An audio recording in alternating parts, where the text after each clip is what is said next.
A'udzubillahi minasyaitonir rajim. Bismillahirrahmanirrahim. Assalamualaikum warahmatullahi wabarakatuh. Alhamdulillahirabbil alamin. Wassalatu wassalamu ala sayyidina wa maulana Muhammad wa ala alihi wa sahbihi ajma'in. Rabbi shrah li sadri wa yassir li amri wa hlul 'uqdatam min lisani yafqahu qawli. Subhanaka la ilma lana illa ma 'allamtana innaka antal alimul hakim. La haula wa la quwwata illa billahil aliyyil azim. La haula wa la quwwata illa billahil aliyyil azim. La haula wa la quwwata illa billahil aliyyil azim. Alhamdulillah kita dapat jumpa lagi pada tengah hari ini. Allah Ta'ala dengan rahmat dia diizinkan kita untuk kembali bertemu dan dudukkan kita dalam taman-taman syurga. Marilah kita sama-sama merasai bahawa inilah kurnia yang besar yang Allah berikan pada kita. Semoga kita dapat faham pada agama. Dan bila kita faham pada agama, itulah tanda Allah nakkan kita jadi baik. Sebagaimana firman Rasulullah sallallahu alaihi wasallam, apabila Allah hendak seorang itu jadi baik, perkara pertama yang akan diberinya adalah faham dia pada agama. Semoga kita dapat masuk dalam golongan tersebut. Okey, kita sambung kuliah bulanan ni. Kita baca kitab Imam Jalaluddin As-Sayuti, Ziarah ke Alam Barzakh, dan kita masuk pada muka surat 87. Kita mula dekat 87 balik. Setelah 4 bulan, 3 bulan kita tinggalkan, maka ni hari kita sambung balik. Bawah satu tajuk yang menceritakan berbagai kisah tentang orang mati. Di cerita sini kisah-kisah yang diceritakan oleh Rasulullah serta para ulama mengenai bagaimana seseorang itu menghadapi sebuah kematian. Jadi tujuan diceritakan semua benda-benda ni dalam kitab-kitab, tujuan Rasulullah sebut supaya kita ambil peringatan. Kerana apa? Inilah antara perkara yang mesti kita lalui. Sama ada kita suka atau tidak, kita bersedia atau tidak, kita nak atau tidak, kita rela atau tidak, tapi sebagai seorang manusia kita kena lalui ini.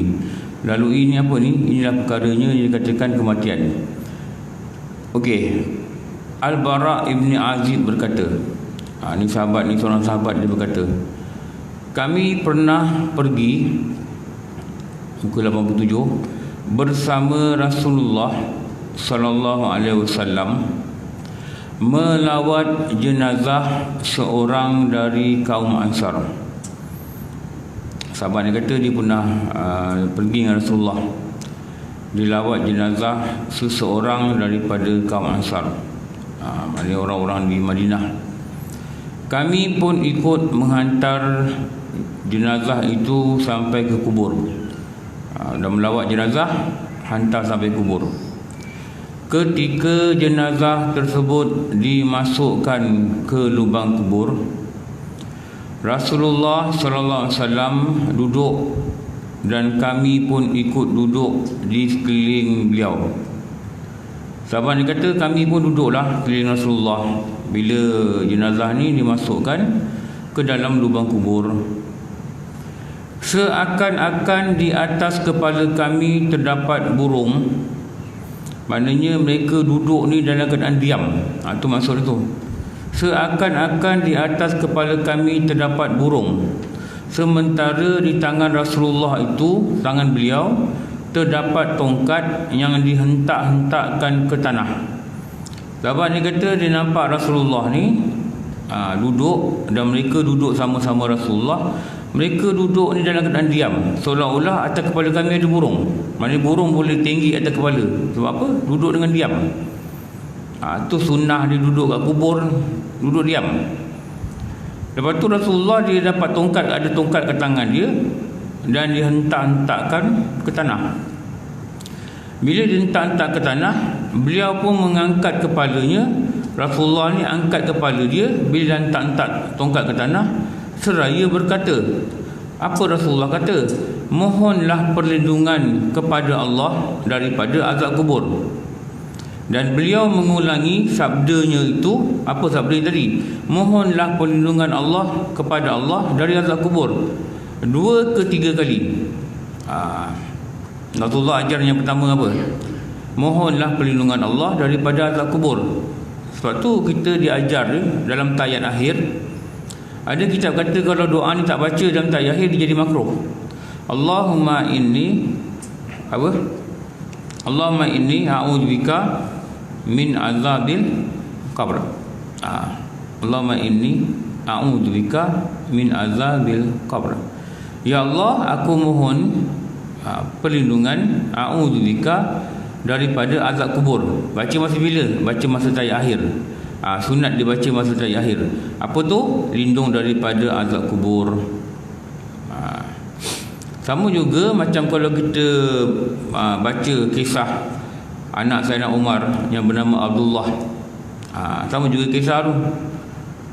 Anak dia ni, dia berkata, aku jarang mimpi, aku sangat cemburu. Ramai sahabat-sahabat mimpi dan menceritakan mimpi dia pada Rasulullah. Satu hari dia tidur di masjid dan dia bermimpi ada dua orang malaikat memegang tangannya kiri dan kanan. Ada dua malaikat dalam mimpi itu pegang tangan di kiri dan kanan dan membawa dia ke pintu neraka. Maka dia berkata, aku melihat dalam neraka dan aku nampak api yang bergelung-gelung. Ni Abdullah bin Umar cakap ni. Aku nampak apinya bergelung-gelung. Maka aku pun menggigil ketakutan. Dan malaikat yang memegang tanganku kiri dan kanan. Dan aku lihat dalam neraka ada orang-orang yang aku kenal atas muka bumi. Dia kata gitu. Tapi tak cakap siapa. Hadis tu tak cakap siapa. Dan aku menggigil ketakutan. Lalu malaikat kedua-dua yang memegang tanganku kiri dan kanan itu berkata, wahai Abdullah, mohonlah dengan Allah daripada azab kubur. Mohon perlindungan dengan Allah daripada azab kubur. Malaikat tu pun cakap, Rasulullah pun pernah cakap, mohonlah perlindungan Allah daripada azab kubur. Maka aku pun terjaga. Maka berlarilah dia mencari Rasulullah. Dan ketika itu Rasulullah itu berada di rumah kakak dia.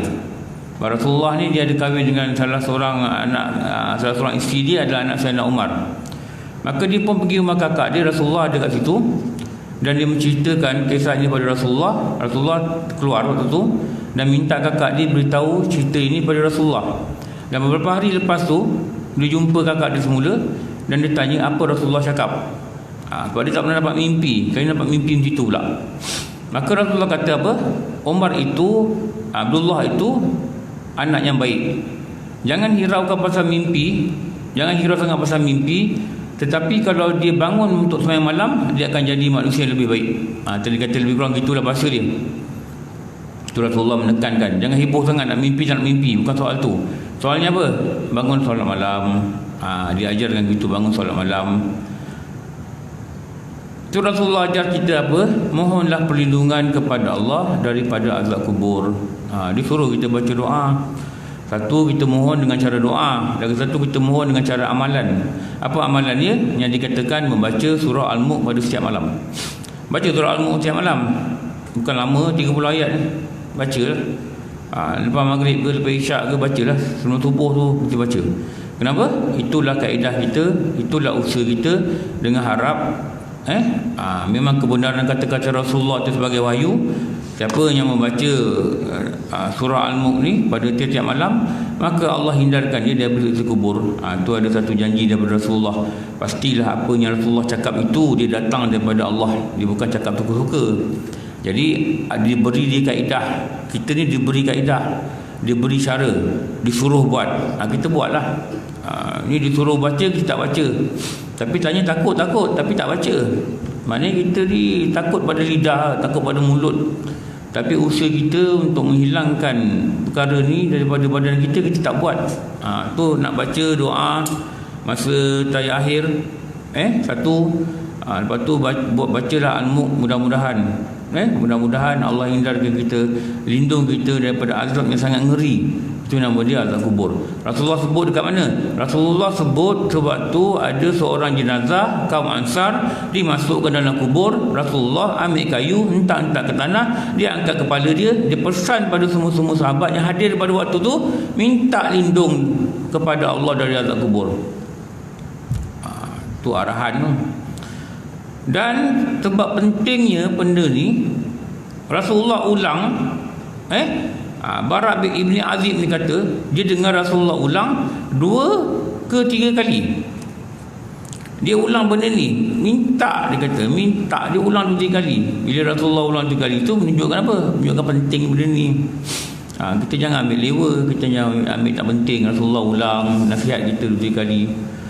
Baginda bersabda lagi, Rasulullah ni dia bersabda lagi lepas tu, jika seorang hamba mukmin, mukmin ni maknanya orang beriman, orang Islam yang beriman tu namanya mukmin, akan meninggal dunia dah nak mati ni, menuju ke akhirat. Maknanya mati ini adalah permulaan jalan akhirat. Mati ini adalah permulaan jalan akhirat. Rasulullah kata turunlah beberapa malaikat dari langit. Rasulullah kata orang beriman ni bila nak mati, turunlah beberapa malaikat dari langit. Bagaimana malaikat tu rupa dia?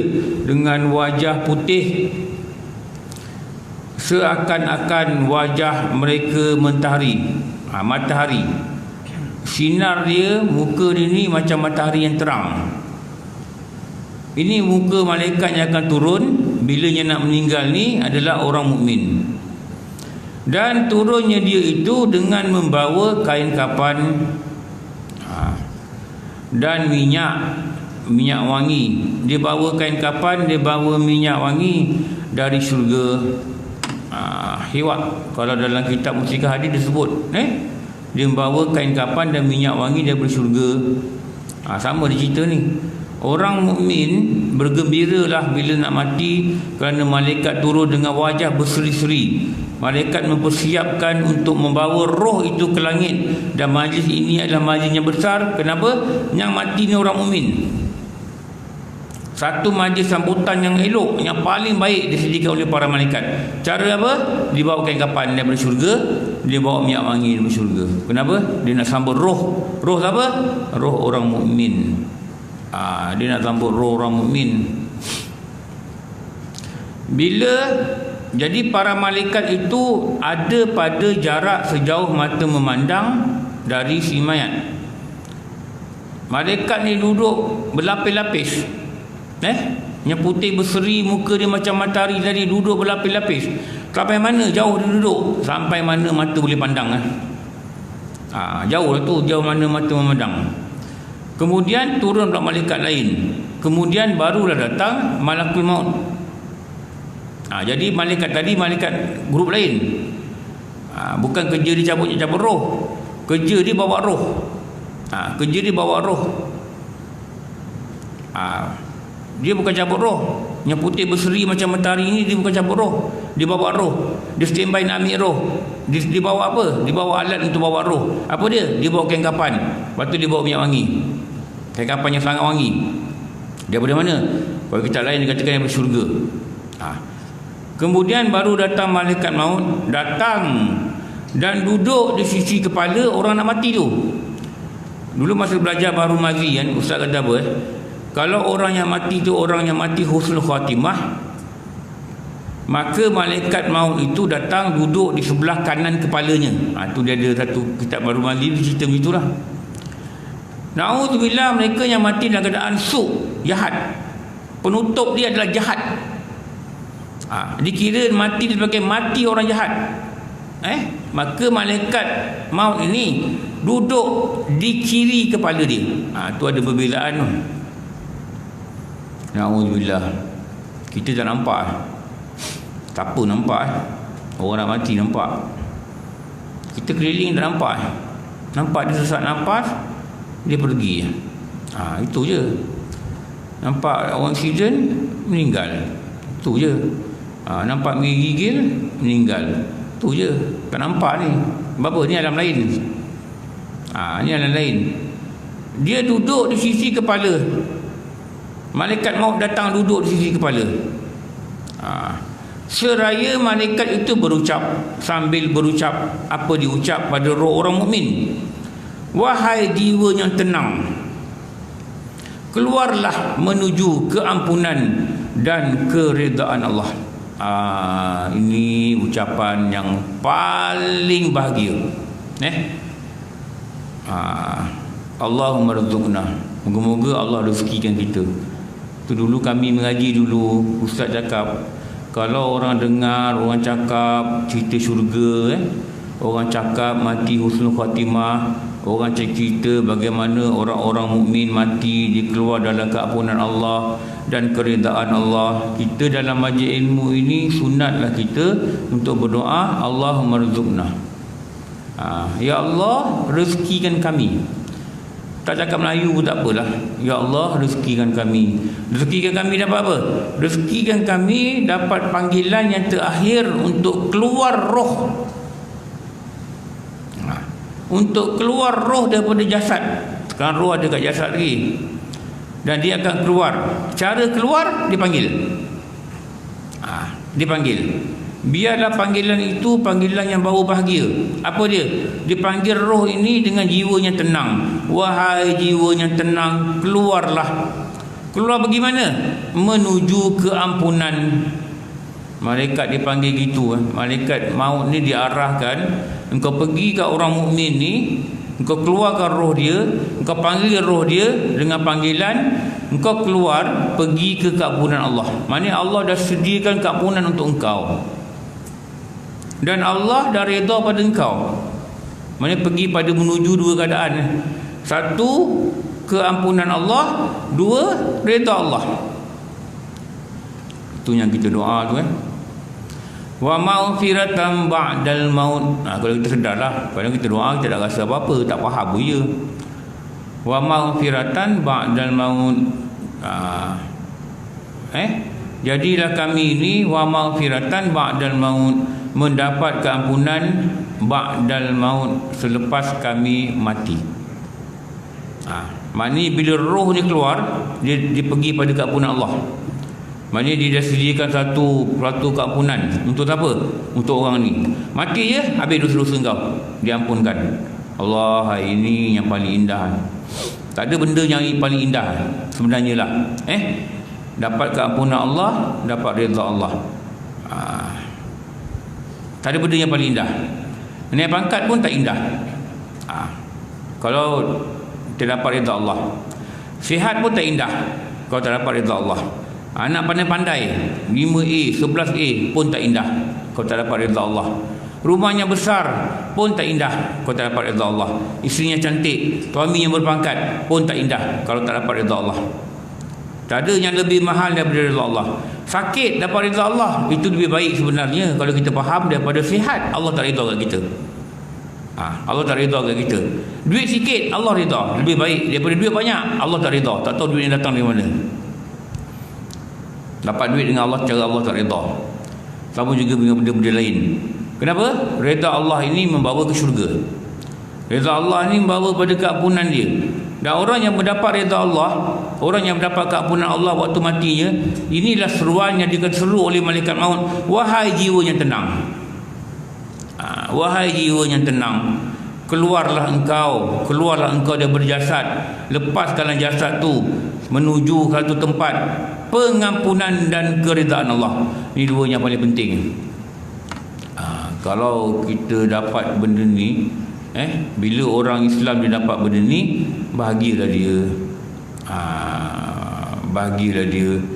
Tu yang kita doa, Rabbana atina fid dunya hasanah tu, kebaikan dunia akhirat. Kebaikan dunia dan akhirat ni apa? Antaranya apa? Dia dapat rezekinya halal, dia dapat pasangan yang soleh solehah, dia dapat sahabat-sahabat yang baik. Tu dia kata kebaikan dunia akhirat tu, dia boleh beramal soleh. Itu semua kebaikan dunia akhirat. Moga-moga dengar rahmat Allah. Kita pun tahu kita ni dosa kita banyak. Lalai kita mengatasi kebaikan kadang-kadang tanpa kita sedar. Dah lalai tak nak mengaku tu. Jangan tak mengaku kita pergi letak alasan.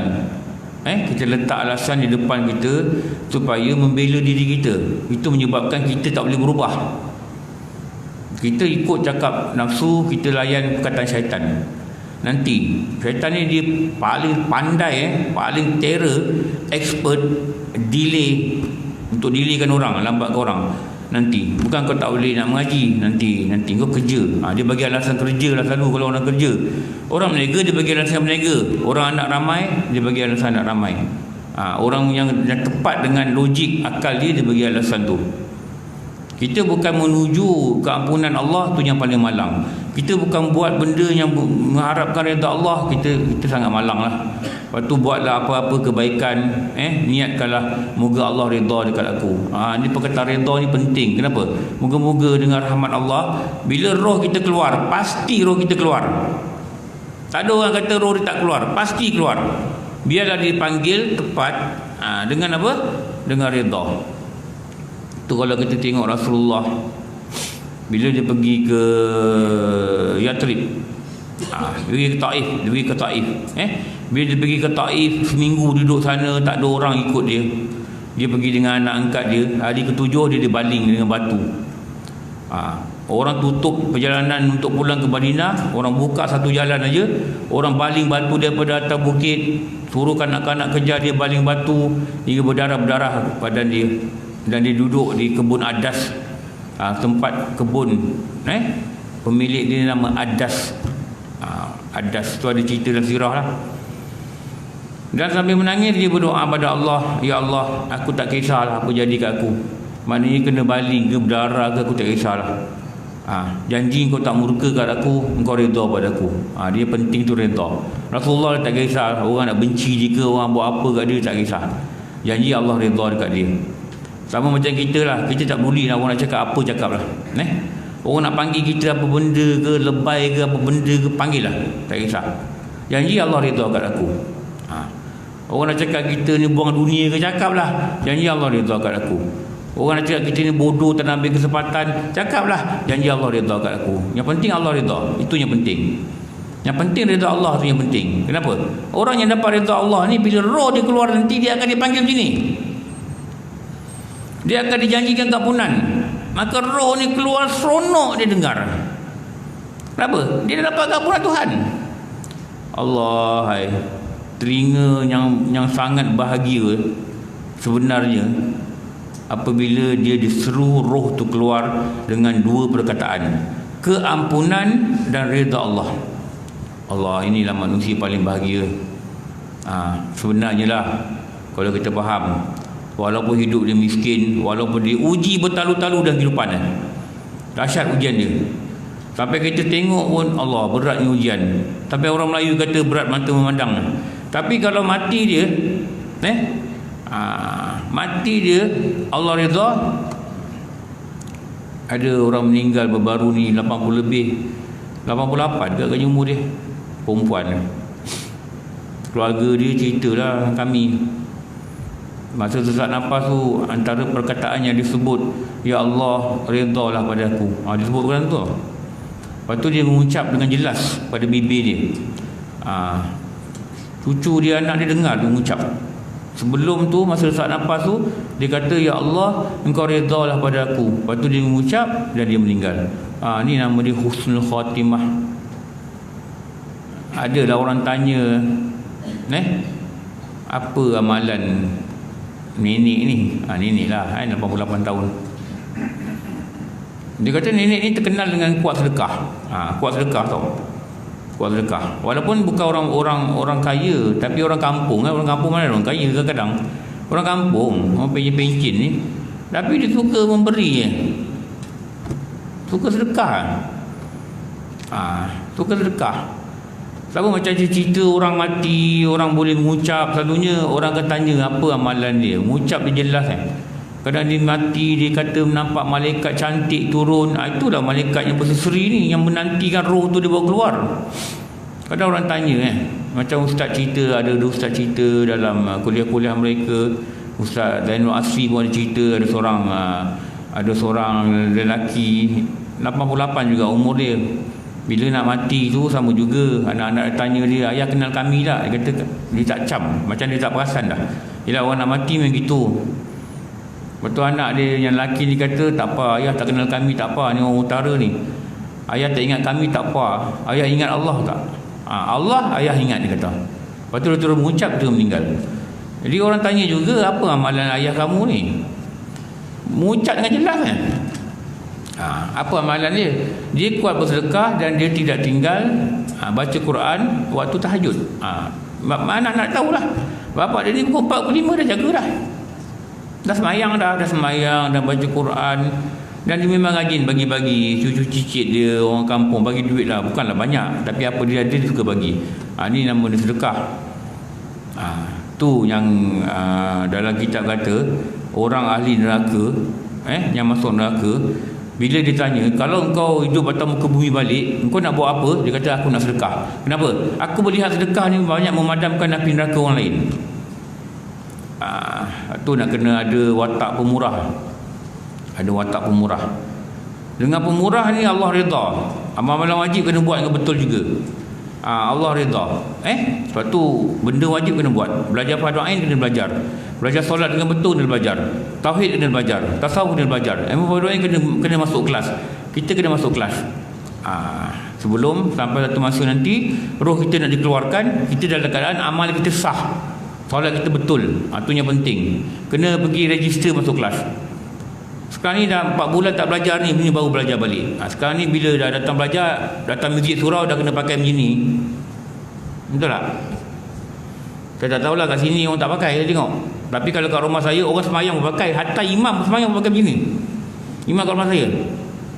Sebab apa? Pengusi dia dulu pernah kena COVID. Dia kata pakai, dia kata. Teruk kena COVID dia kata. Sampai sekarang badan dia tak kuat macam dulu. Walaupun dia dah umur lebih lah, lebih 60 tahun. Tapi dia kata kesan dia memang dahsyat kata.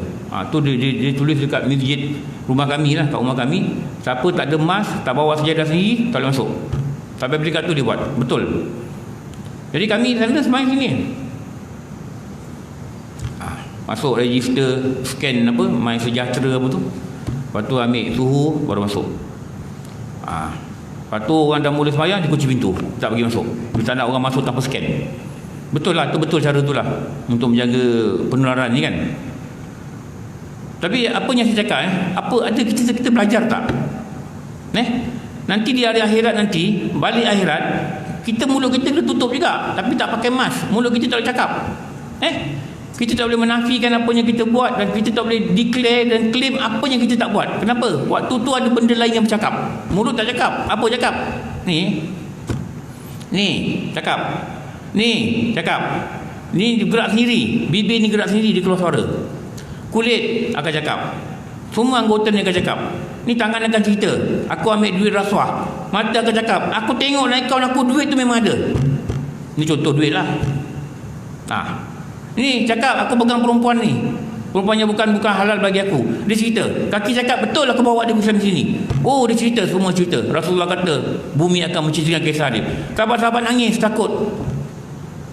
Sama juga macam sekarang ni. Allah ajar kita tak boleh bercakap. Pergi masjid dah tutup macam ni, nak tanya khabar pun malas sekarang.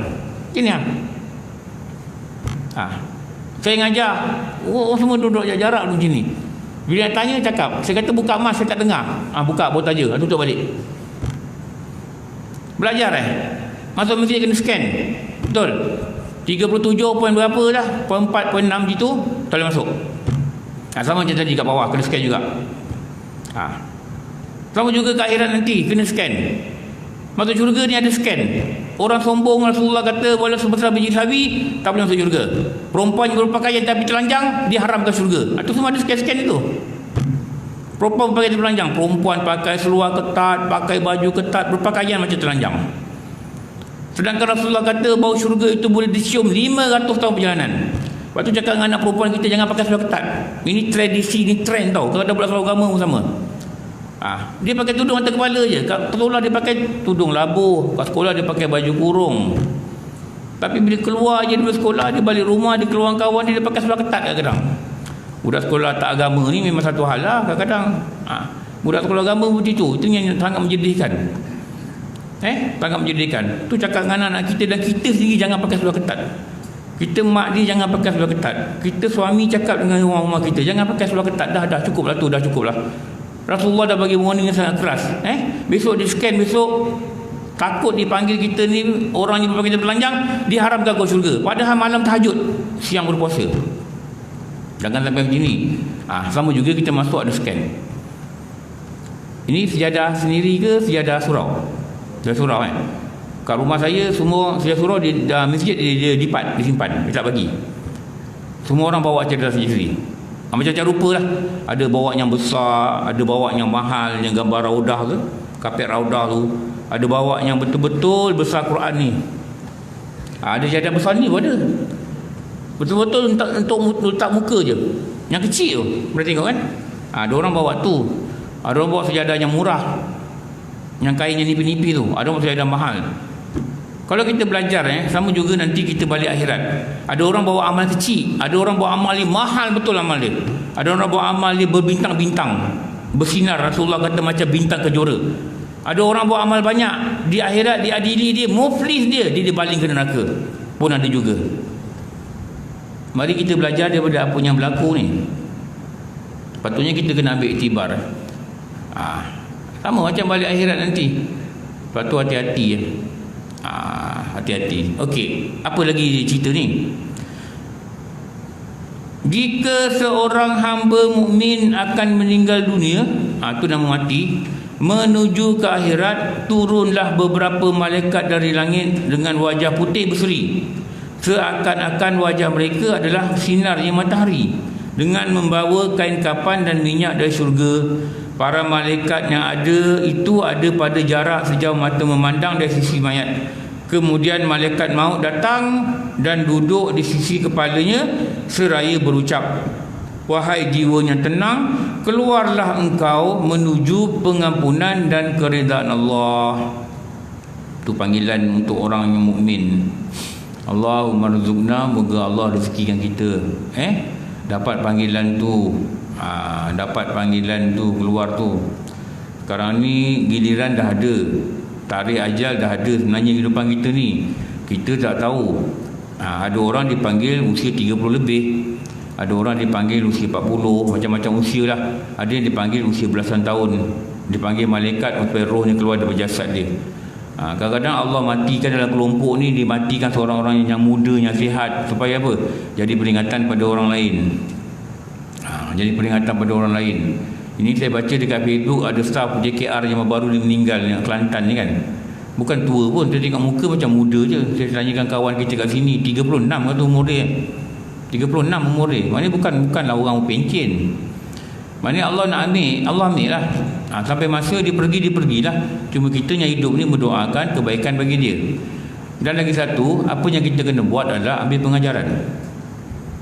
Macam anak saya dulu lah, masa dia belajar dulu, dia cerita, dia sedih. Dia kata senior setahun daripada dia meninggal. Orang Tawau Sabah naik motor dengan adik, sampai Bandar Tawau orang langgar motor adik dia jatuh, dia meninggal. Dia kata sedih itu adalah perkara yang biasa bagi manusia bila dia mengalami satu kesedihan lah. Ada orang tersayang dia dibawa pergi.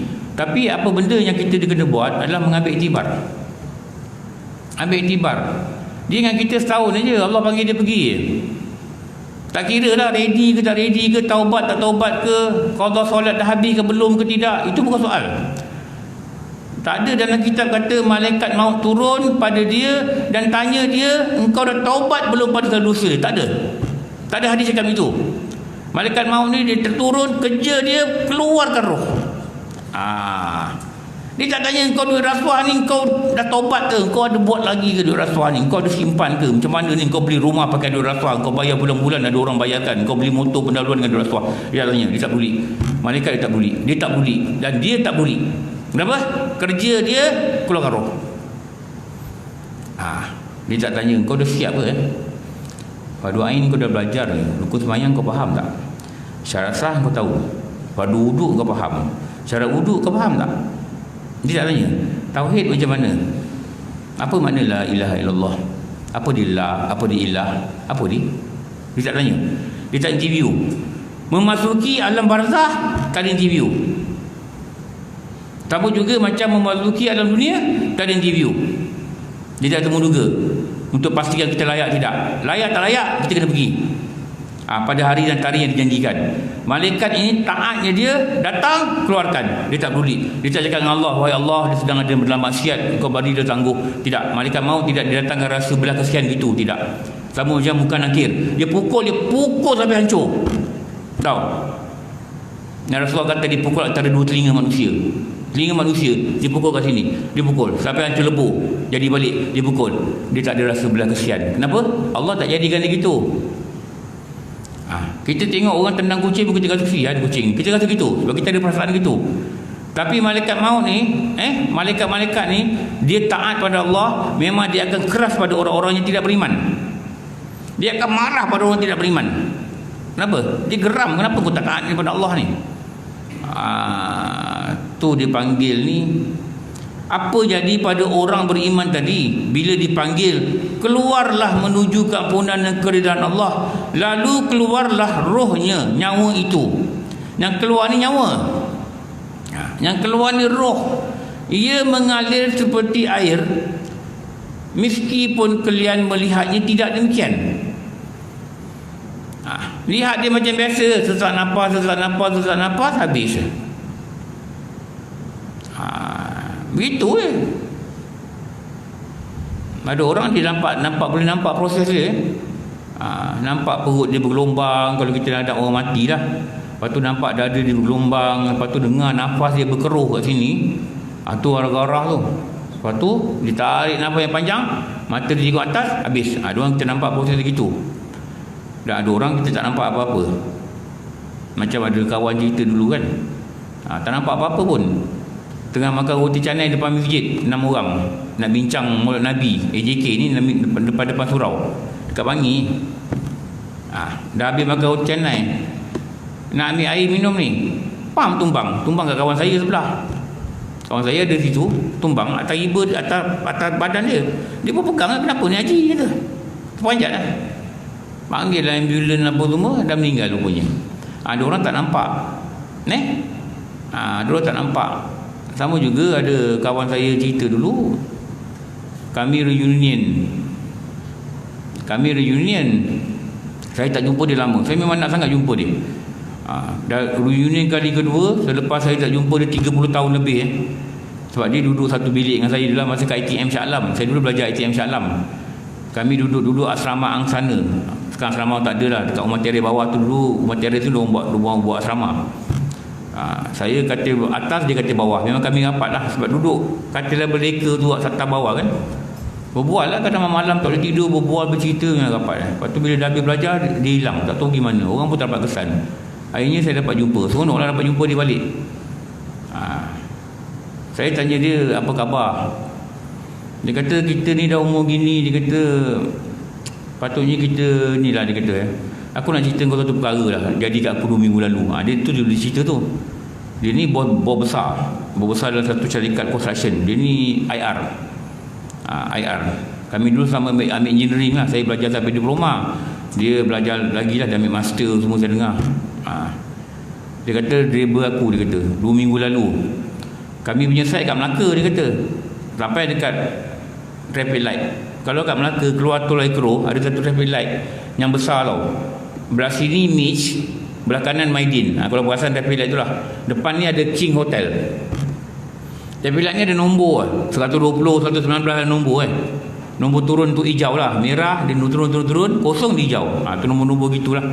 Dia kata kat situ lah dia kata. Dia kata driver aku ni orang Melaka. Jadi bila sampai traffic light tu, dia bercerita lah. Encik, dia kata Haji, saya punya kampung belah sana. Dia cerita lah. Saya dulu, mak saya orang sini. Jadi kawan saya ni pandang depan, pandang nombor tu, anggur je lah cerita. Orang suka bercerita kan. Lepas tu dia diam. Kawan saya ni dia kata aku pandang depan nombor tu. Aku tengok nombor tu 10, 9, kosong lah. Kereta pergi kanan dah jalan. Dia tak jalan. Aku toleh pada dia. Dia macam ni, tangan kat steering. Aku ingat dia tidur, aku kejut dia, tepuk-tepuk. Lepas dia dah meninggal. Macam dia dah meninggal, tertepuk tak gerak. Dia kelang kabut dia, tahan kereta, uruskan kereta tolak tepi. Lepas tu tahan kereta, bawa pergi klinik berdekatan. Rupanya masa tu dah tak ada nyawa dah. Tengah berbual, Allah boleh panggil dia balik. Tahu? Dia kata aku tak boleh tidur 3 hari.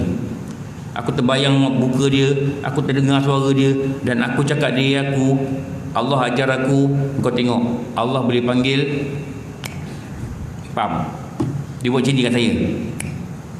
Mana apa? Macam itu je Allah panggil. Dah. Begitulah. Kata aku sampai sekarang aku tak hilang lagi rasa tu. Aku takut, dia kata. Aku takut. Allah ajar aku satu silibus pengajaran yang hebat. Orang sebelah aku mati tengah bercakap. Orang mati tengah sakit biasa, betul tak? Betul tak? Orang mati dalam ICU biasa. Orang mati kemalangan biasa. Betul.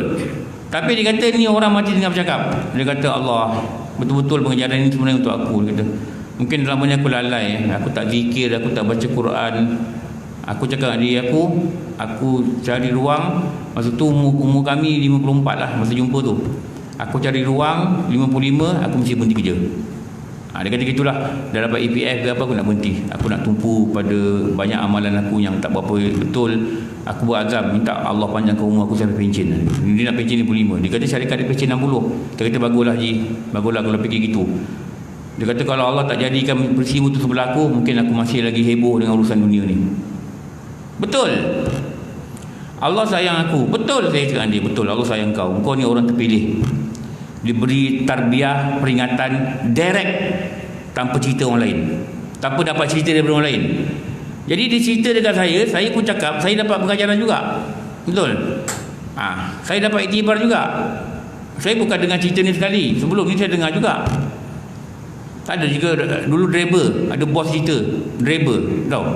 Dia naik daripada Batu 14 atau Batu 14 Masjid Ulu Langat tu tak simpang Batu 14. Dia ada jalan naik bukit nak pergi ke Ampang Lukap. Lepas tu turun belah sana Ampang. Sebab rumah anak saya dekat situ tu. Taman Wawasan tu rumah anak saya. Belah sana tu sekolah dia Ampang tu. Dia duduk situ. Dia cerita dekat situ lah. Dia kata lepas makan dekat Batu 13 ni, naik bukit tu nak pergi meeting belah sana dekat Ampang. Bercerita juga. Dalam bercerita tu tiba dia tengok depan, dia kata kereta tu macam makan jalan lah. Dia pun kalau kabur dah tengok. Sama juga macam ni dah budak tu. Budak-budak driver ni. Ini bukan budak 40 lebih kan. Gitu. Ini orang ni cerita ni. Orang yang duduk sebelah ni cerita. Ni bos dia cerita. Dia bos, dia duduk depan. Dia duduk sebelah driver dia. Dia kelang kabut betulkan steering apa semua, berhentikan kita. Tarik handbrake, berhentikan kita. Panggil orang semua. Rupanya tengah berbual tu, dalam tengah berbual tu, tiba-tiba diam tu, meninggal. Dia kata dia panik bawa pergi hospital. Hospital Ampang. Hospital Ampang ke UKM, saya tak ingat apa dia cakap. Anak-anak dia datang. Sama juga. Dia menangis dekat hospital 2 jam dia kata. Orang ni, orang yang bos ni. Omar dia kata, bos, kenapa tiba suami saya jadi macam ni? Anak-anak dia kata, anak-anak dia yang tua tu kata, pakcik, kenapa bapak saya macam ni? Apa dia jadi apa dalam kereta ni? Dia sakit ke apa? Dia kata, aku tak tahu bapak kau ni, ayah kau ni aku tak tahu. Dia mati macam orang kena padam lampu. Dia kata, saya cakap perkataan tu dengan anak-anak dia. Tu orang padam lampu tak? Ni lampu tengah terang Pam, habis. Begitulah keadaan dia. Tengah bercakap bercerita, pum, tunduk leher, habis nyawa. Dia kata dia sangat takut dah. Dia tak tidur beberapa hari. Dia kata muka driver ni, suara dia, dulu pengalaman bekerja dengan dia, semua bermain kat kepala dia. Allah boleh ambil kalau kita tak belajar, kalau kita tak nampak, kalau kita tak tahu, tak tahu nak cakap apalah. Betul. Kalau kita rasa mati lepas bencin, tak ada hadis kata mati lepas bencin. Kalau kita rasa kita sihat, tu yang mati yang 2 orang yang saya cerita ni sangat sihat orang dia. Main futsal petang-petang, kadang-kadang malam-malam main badminton, hujung minggu pergi jogging. Bukan orang macam kita. Orang 40 lebih dan sihat, sangat sihat. Bukan sihat lagi, sangat sihat. Tapi Allah nak ambil, Allah ambil. Sama juga macam kawan lain yang dulu sama. Saya dulu nak buat motivasi sekolah lama, sekolah rendah. Jadi kita pergi jumpa guru besar. Saya pergi dengan kawan saya 3 orang. Yang seorang ni memang dia ni memang aktif. Dia ni aktif dalam bidang taekwondo. Dia ada jawatan dalam persatuan taekwondo. Dia bersekolah dulu pun dia memang aktif taekwondo. Jadi badan dia fit. Badan dia bukan macam kita lah, boroi-boroi tak ada. Badan dia memang tegap. Jadi bila kita jumpa guru besar, kawan saya ni dia part time cameraman. Dia ambil gambar lah, nak bagi dengan kawan. Lepas tu guru besar ni kata, you pun sama sekolah sini ke? Dia kata, sama lah, saya sebaya dengan dia orang lah. Masa umur kami 50. Oh, tapi you nampak macam muda, nampak badan you tak ada macam orang umur 50. Lepas tu saya cakap lah, dia ni dulu masa sekolah dulu orang olahraga, untuk olahraga memang aktif sukan. Padahal nampak badan. Tak berapa lama tu dia meninggal. Dia jatuh dekat bilik air waktu Nabi wuduk maghrib, kena heart attack. Dia tak kira mati ni, tak kira fit ke tak fit ke badan, sakit ke, level darah okey ke, gula tinggi ke, gula tak tinggi ke, gula dalam darah rendah ke, tak kira. Dia tak ada perkiraan itu. Dekat mana dia tak kira. Bersedia ke tak bersedia ke tak kira. Dah taubat ke belum taubat ke tak dia berkira. Masih berurusan dengan orang-orang berasuah ke tak berurusan ke dia tak kira. Ada minta ampun dengan Allah hari-hari, istighfar hari-hari ke tak kira. Ada zikir ke tak zikir ke tak kira. Ada baca Quran tak kira. Sampai masa malaikat maut kata kau keluar. Dia tak ada notis. Entah tak ada notis. Orang nak suruh kita keluar rumah ada notis 2 bulan sebab dah janji begitu. Betul, kita sewa rumah orang, dia tak boleh kecek-kecek besok pindah, tak boleh. Sebab ada perjanjian. Tu man notis. Orang nak berhentikan kita kerja, kalau kita dah confirm pun dia kena bagi notis. Keluar daripada pejabat. Tak kira dah kenapa, syarikat nak bankrupt ke apa benda ke, dia ada hak berhentikan kita, tapi ada notis. Rotek kita mati ada notis, ada tarikh kat depan. Betul. 17 Oktober 2020 kita nampak ni tarikh mati dia. Tapi malang kita ni mati tak ada notis, tak ada dengar bunyi, tak ada dengar signal, tak ada terima WhatsApp, tak ada beritahu, tak ada orang datang beritahu kau akan mati minggu depan, tak ada. Sebab tak ada orang beritahu ni lah, kita kena tahu. Tahu apa? Kita kena siap untuk pergi. Bila? Anytime. Anytime tau. Terutama kalau dah ada penyakit. Saya dah cakap dulu kan, dalam kitab ni cakap dulu beberapa bulan kita belajar para rasul dan para nabi, kalau dia berjumpa dengan malaikat maut, antara soalan yang mereka suka tanya, apa mereka tanya kalau kau nak ambil nyawa kami, kau berilah warning. Begitu lebih kurang, kau berilah notis dulu. Kau cakap aku akan datang balik 3 minggu ke 3 bulan ke, dan aku akan keluarkan roh kau. Begitulah maknanya, lebih kurang gitulah bahasa dia kan. Maka malaikat maut ni kata apa dengan para nabi rasul ni? Aku tak bagi notis, aku tak bagi warning, tapi yang bagi warning Allah. Aku cuma datang bila Allah arahkan, aku datang dah keluarkan roh. Apa dia warning? Itu yang dikatakan 5 perkara tu. Apa dia? Rambut kau dah mula putih, uban. Ada orang uban dia hitamkan, eloklah tu warning tu.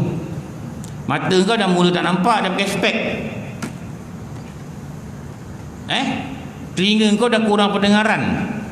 Ni antara-antaranya lah. Ada orang tak dijak bagi warning langsung, muda-muda dah pergi dah. Tenagamu dah mula lemah. Dulu main badminton, main single, sekarang main double, bersemput, tenaga dah tak ada. Mengumpat. Main bowling, 1 game je, MC 2 hari sakit lutut, tenaga dah tak ada. Nombor 4, tak larat dah, kerja ke pening, tak cukup tidur ke pening, tenaga dah tak ada. Itu nombor 4. Nombor 5, Allah Ta'ala beri penyakit pada jasad kau. Ini 5 antara 5 ni dikatakan Allah beri notis yang kau akan dibawa pergi. Allah dah beri penyakit pada jasad. Tiba-tiba pergi klinik, doktor kata awak ni dah kena darah tinggi, awak ni dah kena kecil manis, awak ni dah ada gout. Tahu? Itu tanda apa tu? Allah dah bagi warning, aku akan hantar malaikat maut cabut nyawa kau. Ada orang ada penyakit pun selamba je, tak berubah.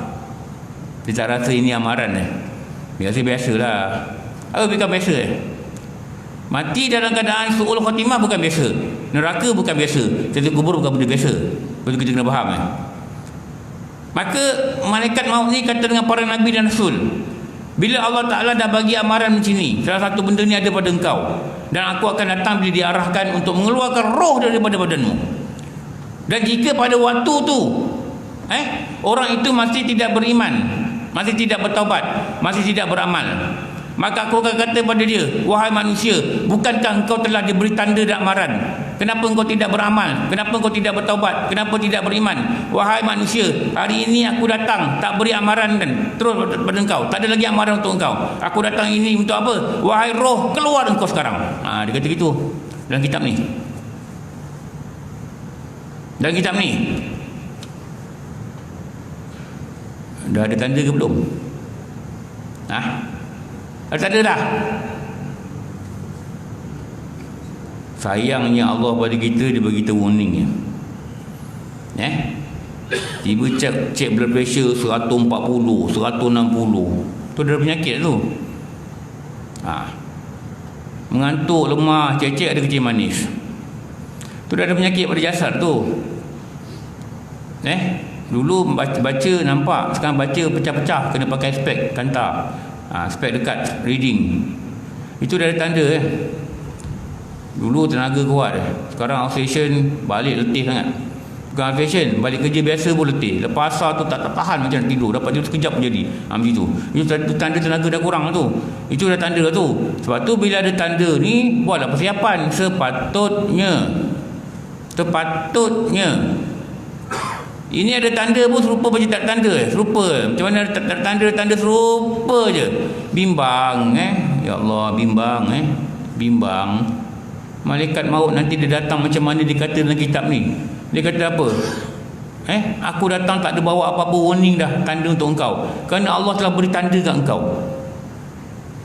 Kenapakah engkau masih tidak beriman dan bertaubat pada Allah? Wahai roh, sekarang ni tak ada masa untuk tanda lagi, engkau keluar sekarang. Begitu. Proses dan prosedur ni dah cerita dalam kitab. SOP kematian ni dah cerita dah. Ini. Dia kata orang mukmin ni bila malaikat itu keluarkan roh dia dengan dipanggil wahai jiwanya tenang, keluarlah menuju keampunan dan keredaan Allah. Lalu keluarlah roh itu, nyawa itu mengalir seperti air meskipun kalian melihatnya tidak demikian. Dalam hadis lain dikatakan keluarlah roh itu sebagaimana keluar air daripada bekas mulut yang dibuat daripada kulit kambing. Orang Arab dulu dia sembelih kambing, kulit kambing ni dijahit. Lepas tu diisi air, dibawa musafir. Dia tak ada macam kita ni ada tongtong dulu, plastik tak ada. Bila dah keluar roh itu, setelah dipanggil dengan panggilan apa? Keluarlah engkau menuju keampunan dan keredaan Allah. Roh itu keluar mengalir seperti air daripada badan dia keluar, dia senang. Tu air mengalir kan, kita tuang kan begitu kan. Kan nampak mudah aja dia keluar gitu. Ini Rasulullah cakap kata dalam hadis ni. Bila dah keluar roh itu berjasad, setelah itu malaikat maut mengambilnya, diambil roh tu, dipegang roh tu. Dan tidak membiarkan ada tangannya sekejap mata pun, sehingga mereka meletaknya minyak wangi dalam kain kapan si mayat. Lalu keluar daripadanya aroma seperti aroma minyak kasturi yang paling wangi di atas muka bumi.